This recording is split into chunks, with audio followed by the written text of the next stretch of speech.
Hello students, আজকে তোমাদের জন্য আবার একটি স্টোরি রাইটিং নিয়ে এসেছি। স্টোরিটার নাম হচ্ছে the old farmer and his lazy sons. এইটি হচ্ছে একটি বৃদ্ধ কৃষক এবং তার চার লেজি বা অথবা কুঁড়ে বলা যেতে পারে এমন চারজন ছেলে, যারা কাজে কর্মে অকর্মণ্য বলা যেতে পারে। তো আমরা স্টোরিটা কেমনভাবে শুরু করব, প্রথমে স্টোরিটাতে শুরু করব।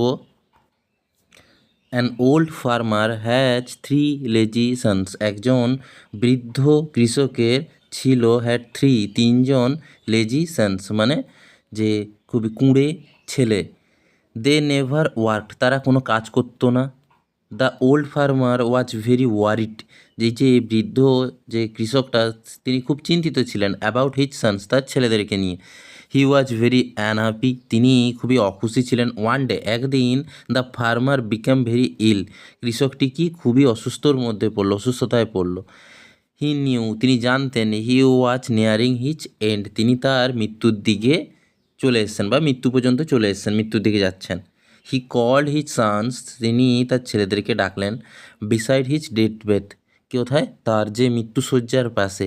সাডেনলি, হঠাৎ করে, he got a nice plan, তার মাথায় একটা মানে আজব বুদ্ধি বা অবাক করা বুদ্ধি এলো। ঠিক আছে, একটা প্ল্যান এলো। He called on his sons, তিনি তার ছেলেদেরকে ডেকে বললেন, অ্যান্ড সেড দেম, এবং তাদেরকে বললেন, my treasure are hidden in the field, আমার এই যেসব ধনসম্পদ বা লুকোনো কিছু গুপ্তধন কোথায় আছে, আমি যে জমিতে, আমার যে জমি আছে সেই জমিতে লুকোনো আছে। নেক্সট ডে, তার পরের দিন, the sons dig up the whole field, তাহলে তার ছেলেরা কি করলো, পুরো জমিটাকেই চষে ফেললো বা খুঁড়ে ফেললো। But they found no treasure, কিন্তু তারা কোনো ট্রেজার বা লুকোনো গুপ্তধন খুঁজে পেলো না।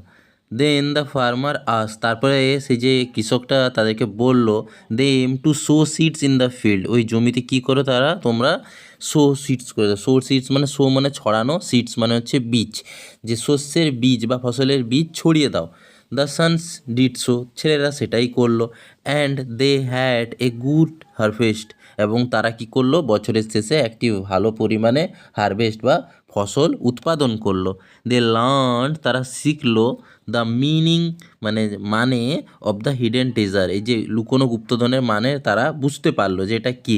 And the value of hard work, এবং কঠিন পরিশ্রম করার যে ভ্যালু বা দাম, তারা সেটা বুঝতে পারলো। তাই এই গল্পের মোরালটা খুব ইম্পর্টেন্ট, কেন প্রত্যেক গল্পের মোরাল না দিলে একটি নির্দিষ্ট পরিমাণে নাম্বার কাটা যায়। তাহলে মোরাল আমরা কী দেবো, মোরাল দেবো নো পেন নো গেন, মানে কষ্ট না করলে কেষ্ট পাওয়া যায় না। এই মোরালটি অতি অবশ্যই সকল স্টুডেন্টকে দিতে হবে। তাহলে এটি ছিল তোমাদের একটি শর্ট স্টোরি।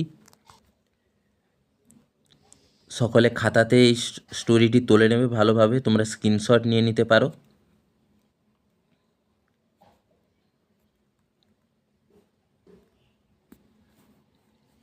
চলো, দেখা হচ্ছে নেক্সট ক্লাসে। Thank you.